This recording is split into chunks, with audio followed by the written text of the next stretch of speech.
أعوذ بالله من الشيطان الرجيم. بسم الله الرحمن الرحيم. قل من حرم زينة الله التي أخرج لعباده والطيبات من الرزق قل هي للذين آمنوا في الحياة الدنيا خالصة يوم القيامة كذلك نفصل الآيات لقوم يعلمون قل إنما حرم ربي الفواحش ما ظهر منها وما بطن والإثم والبغي بغير الحق وأن تشركوا بالله ما لم ينزل به سلطانا وأن تقولوا على الله ما لا تعلمون ولكل أمة أجل فإذا جاء أجلهم لا يستأخرون ساعة ولا يستقدمون يا بني آدم إما يأتينكم رسل منكم يقصون عليكم آياتي فمن اتقى وأصلح فلا خوف عليهم ولا هم يحزنون والذين كذبوا بآياتنا واستكبروا عنها أولئك أصحاب النار هم فيها خالدون فمن أظلم ممن افترى على الله كذبا أو كذب بآياته أولئك ينالهم نصيبهم من الكتاب حتى إذا جاءتهم رسلنا يتوفونهم قالوا أين ما كنتم تدعون من دون الله قالوا ضلوا عنا وشهدوا على أنفسهم أنهم كانوا كافرين قال ادخلوا في قد خلت من قبلكم من الجن والإنس في النار كلما دخلت أمة لعنت أختها حتى إذا اداركوا فيها جميعا قالت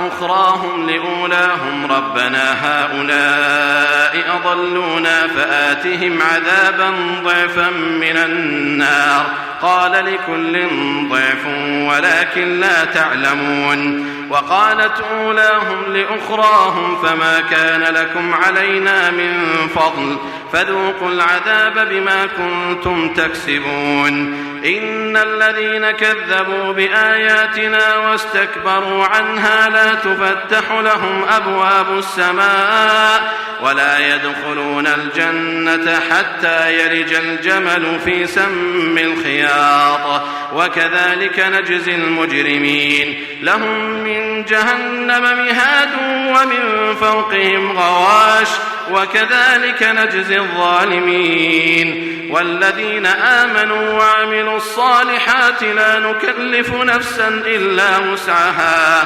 أولئك أصحاب الجنة هم فيها خالدون ونزعنا ما في صدورهم من غل تجري من تحتهم الأنهار وقالوا الحمد لله الذي هدانا لهذا وما كنا لنهتدي لولا أن هدانا الله لقد جاءت رسل ربنا بالحق ونودوا أن تلكم الجنة أورثتموها بما كنتم تعملون. صدق الله العظيم. الحمد لله رب العالمين والصلاة والسلام على سيد المرسلين وعلى آله وأصحابه أجمعين أما بعد.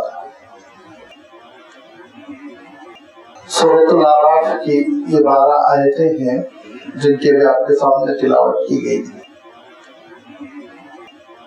آیت نمبر 32 سے سلسلہ شروع ہوا اور 43 پر ختم ہوا اور آیتوں کے اس مجموعے میں اس گروپ میں اللہ تعالیٰ نے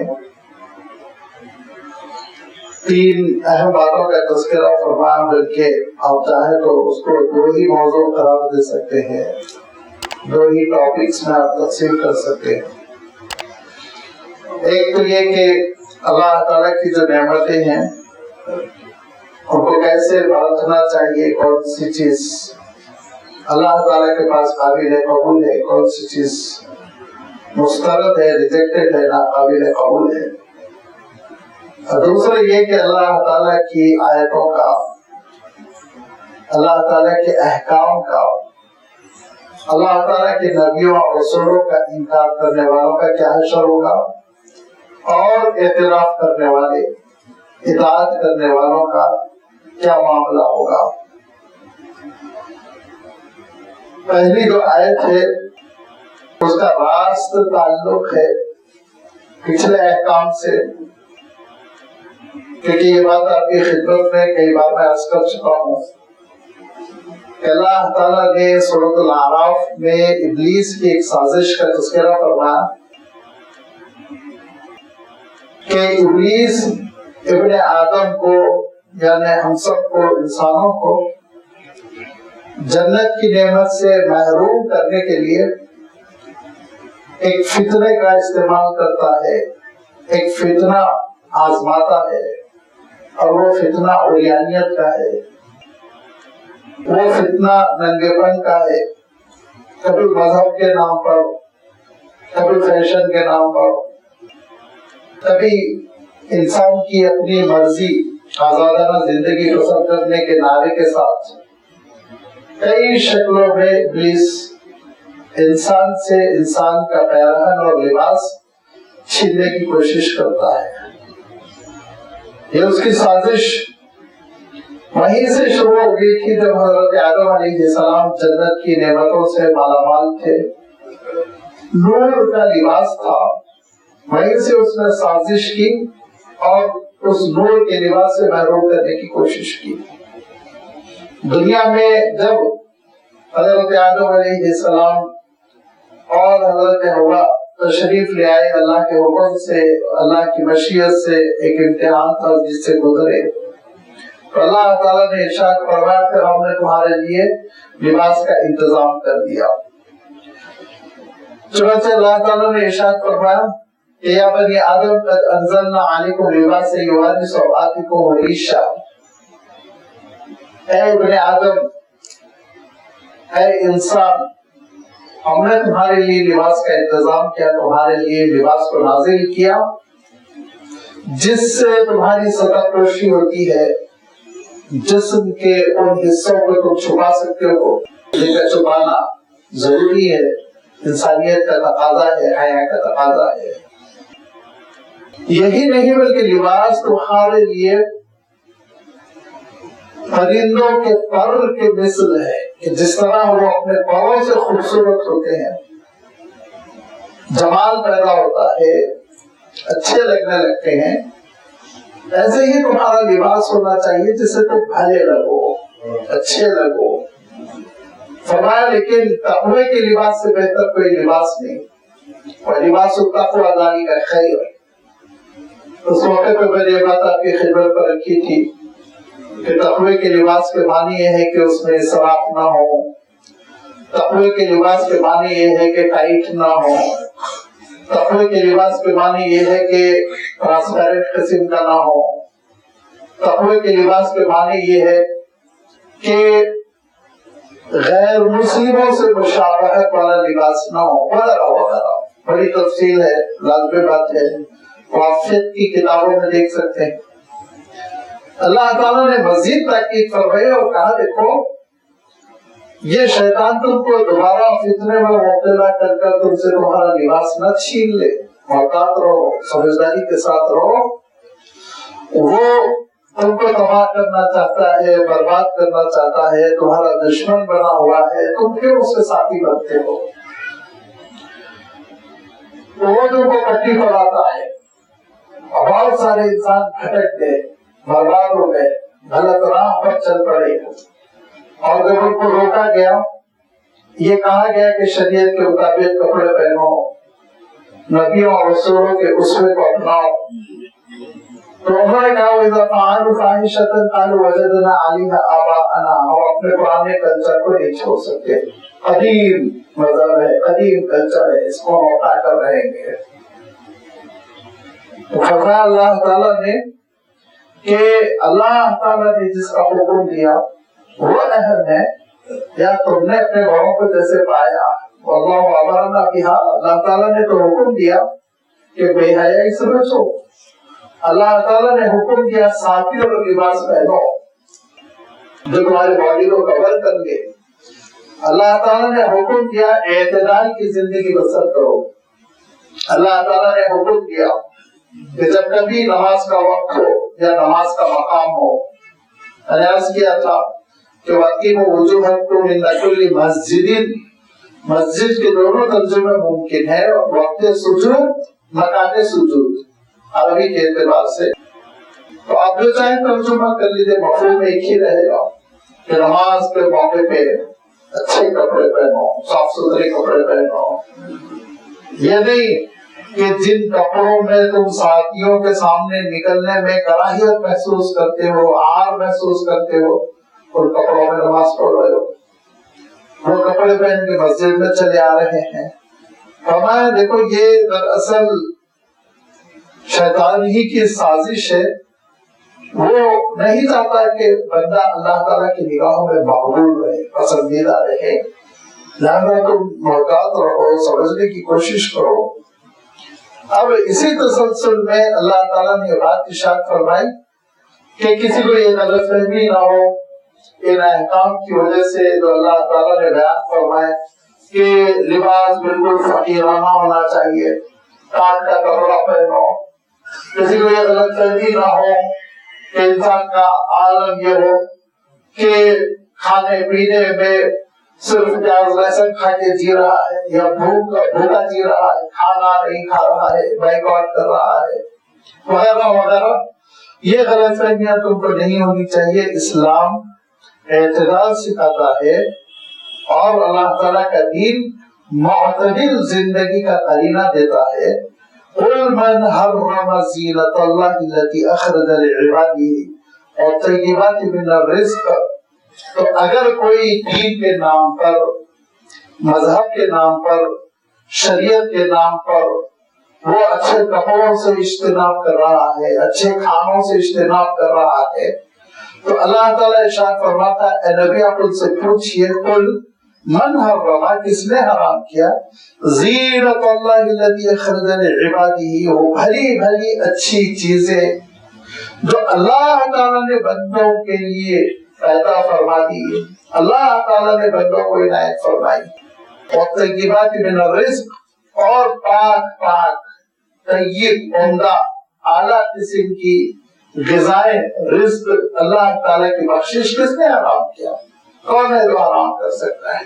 کوئی ضروری نہیں کہ انسان یہ سمجھے کہ اللہ تعالیٰ کی خوشنودی جسمانی تقاضوں سے لڑنے میں ہے. ہرگز نہیں، ایسا نہیں ہے. اللہ تعالیٰ نے بڑا اعتدال والا دین رکھا. یہ بھی ایک بڑی نافہمی رہی ہے. یوں سمجھ لیجیے کہ روحانیت سے بالکل ناواقفیت ہے، بلکہ صحیح الفاظ میں ہم کہہ لیں کہ ایک بہت بڑی ظاہریت ہے کہ لوگ یہ سمجھتے ہیں کہ مالک حقیقی کو خوش کرنے کے لیے جسم کو تکلیف دو. ایسا کچھ نہیں ہے. اللہ تعالیٰ آگے ارشاد فرما رہا ہے لا نکلف نفسا الا وسعها. اللہ تعالیٰ نے اس بات کو پسند ہی نہیں فرمایا کہ اللہ تعالیٰ کو خوش کرنے، مالک کو خوش کرنے لنگے ہو کر درخت پر بیٹھ جاؤ، اڑیا ہو کر کہیں کسی جگہ بیٹھ جاؤ. نہیں، یہ حرام ہے. اللہ تعالیٰ نے اس کو حرام کیا ہے. کوئی اگر یہ سمجھ رہا ہے کہ اللہ تعالیٰ کو خوش کرنا ہے تو لگاتار فاقے کرو، کھانے پینے کی ضرورت نہیں ہے، یہ غلط فہمی ہے. یہاں تک کہ اللہ کے رسول صلی اللہ علیہ وسلم سے جب صحابہ نے اجازت مانگی کہ لگاتار ہم روزے رکھنا چاہتے ہیں ڈیلی، تو اللہ کے رسول صلی اللہ علیہ وسلم نے اجازت نہیں دی اور کہا میں تم کو آخری رخصت اور آخری اجازت دے دیتا ہوں کہ ایک دن روزہ رکھو اور ایک دن کھانا کھاؤ.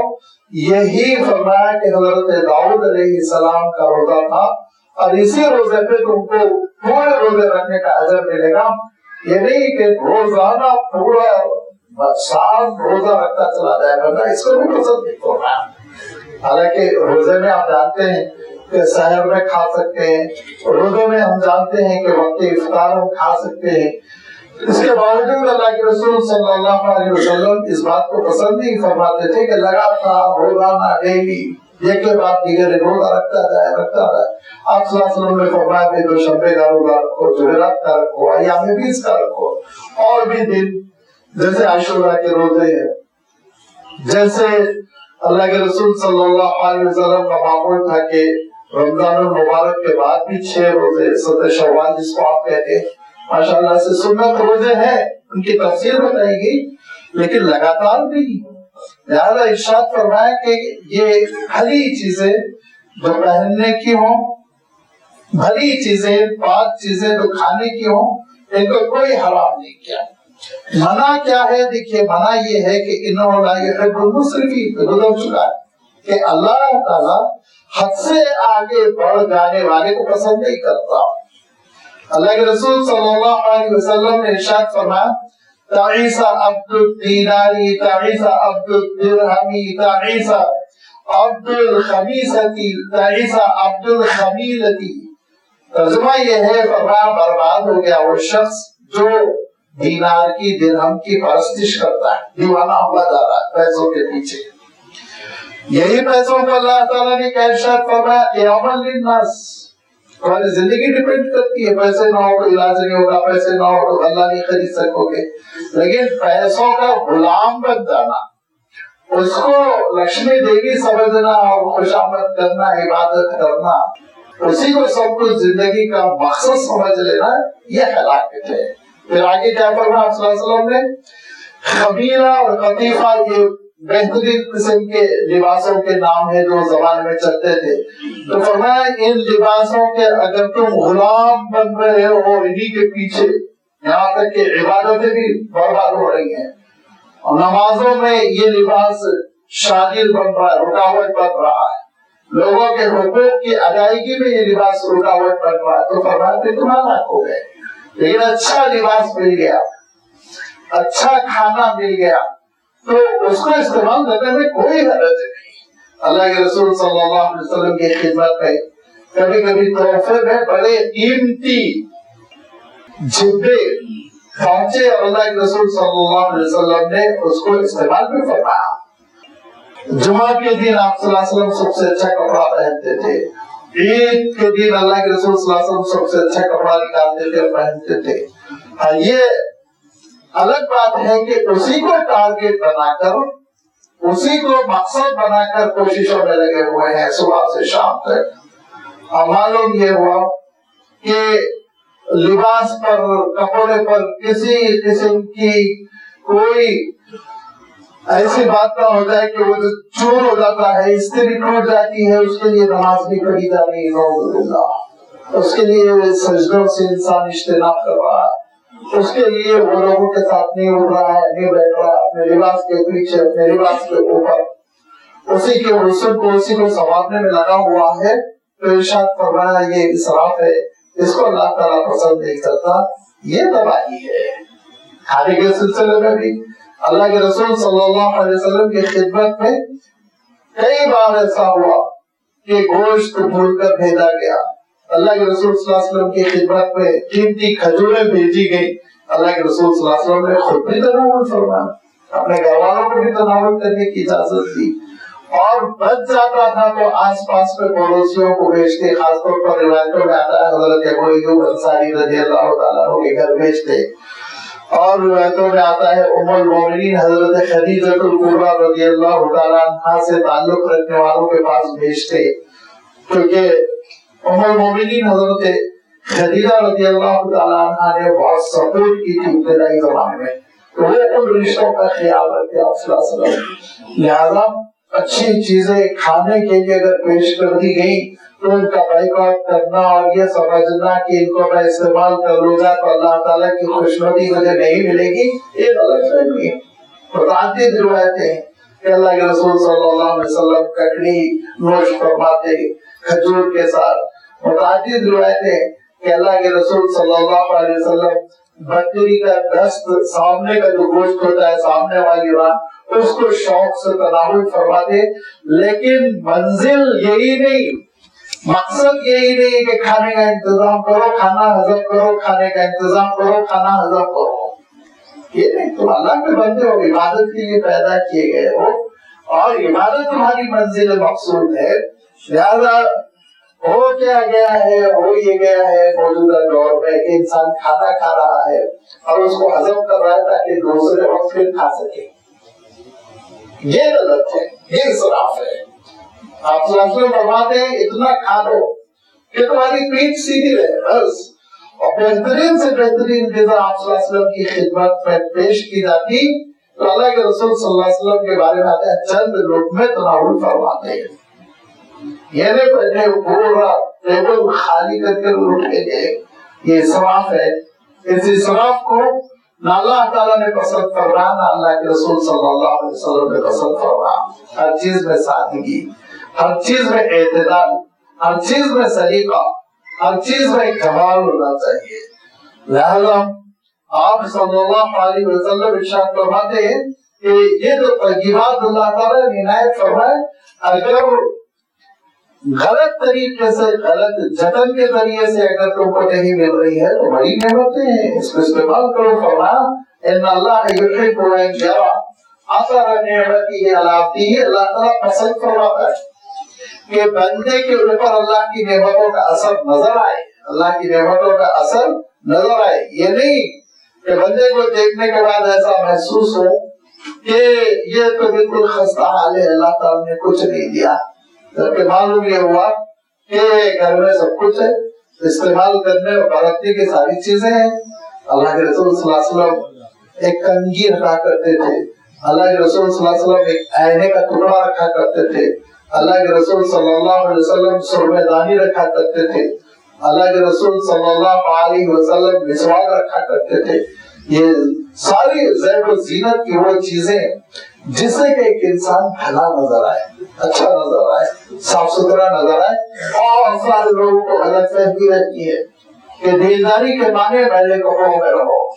بہت سارے لوگوں کو غلط فہمی رہتی ہے کہ دینداری کے معنی یہ کہ نہ اپنی زلفوں اور بالوں کا خیال رکھو اور اپنی داڑھی کا خیال رکھو، پہلے کچہرے رہو.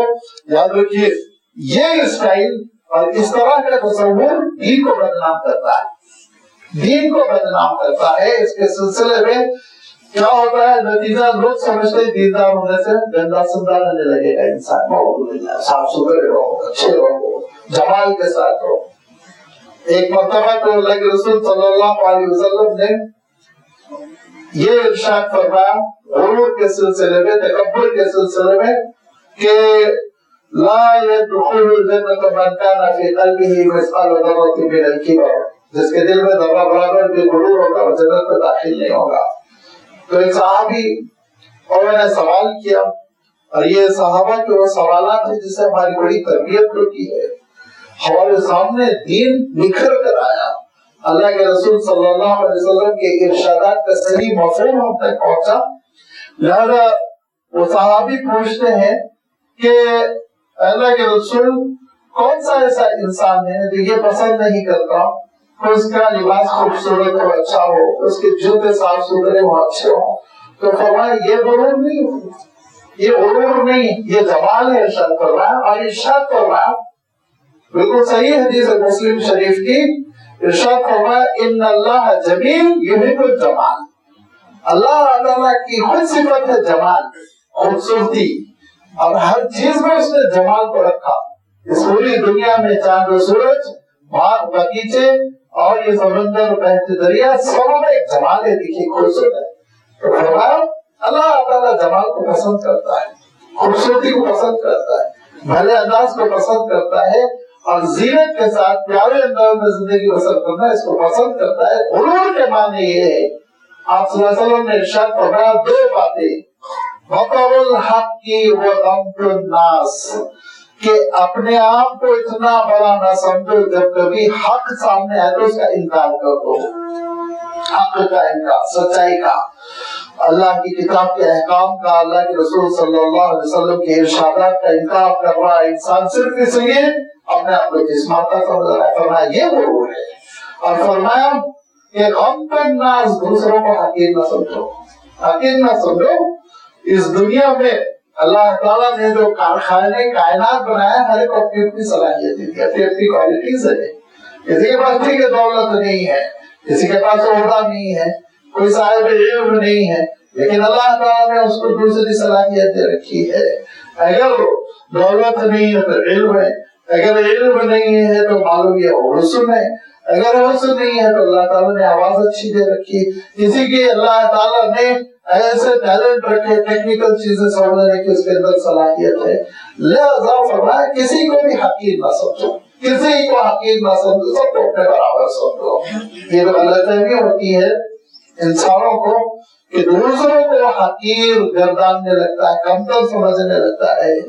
یہ اس قواعد کو، اس بری عادت کو نکال پھینکا اسلام نے. تو فرمایا غرور کیا ہے، پراؤڈی اور ایٹیٹیوڈ میں رہنا. تکبر کیا ہے، فرمایا حق کا انکار کرنا اور لوگوں کو حقیر سمجھنا. اللہ کے رسول صلی اللہ علیہ وسلم نے پیمانہ دے دیا کہ اس سے ہم سمجھ سکتے ہیں کہ ہمارے اندر غرور پیدا ہوا کہ نہیں ہوا، اور اگر ہو گیا تو ارشاد فرمایا جس کے دل میں ذرہ برابر بھی غرور ہوگا وہ جنت میں داخل نہیں ہو سکے گا. ابھی الگ بات ہے کہ اس کو شفا خانہ بھیجا جائے گا اور جہنم میں رہنے کے بعد جل جلا کے ہو سکتا غرور نکل جائے تو جنت میں داخل. یہ حدیث شریف میں نہیں ہے، مگر میں سمجھتا ہوں چونکہ بہرحال اہل ایمان کے شفاعت ہوگی ان کو نکالا جائے گا.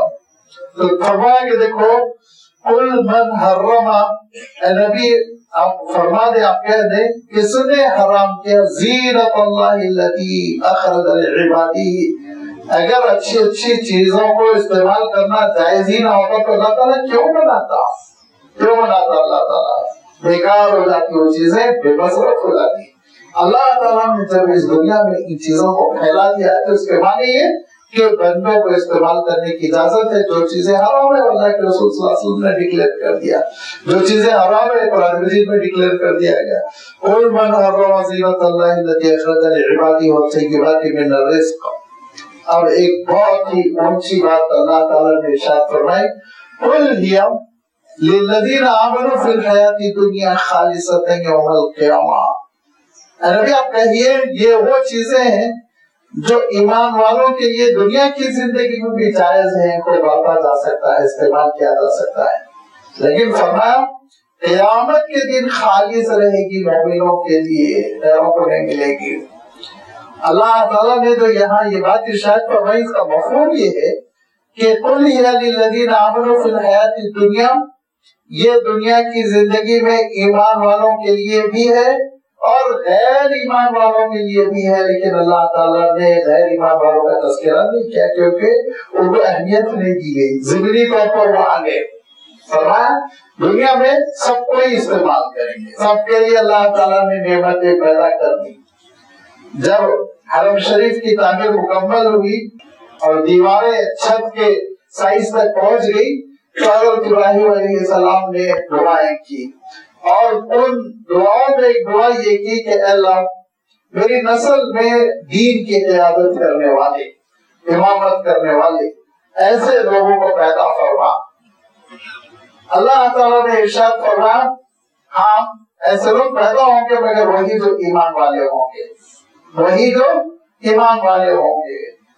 پھر دوسری دعا کی کہ اے اللہ جو مکہ مکرمہ میں ایمان والے ہوں گے ان کو کھانے پینے کے رزق کا انتظام فرما، ساری دنیا سے اللہ جمع ہو جائے. تو اللہ تعالیٰ نے ارشاد فرمایا یہاں ایمان کی شرط مت لگاؤ، کھانے پینے اور دنیا کی زندگی اور غلے کے لیے ایمان کی شرط نہ لگاؤ. اہل کفر کو بھی دیں گے، دنیا کو کافر کو بھی دیں گے، اور کبھی کبھی وہ زیادہ اس کو ملے گی، زیادہ اس پہ فائدہ کرے گا، اس کو کوئی حرج نہیں، اس میں کوئی شبہ نہیں.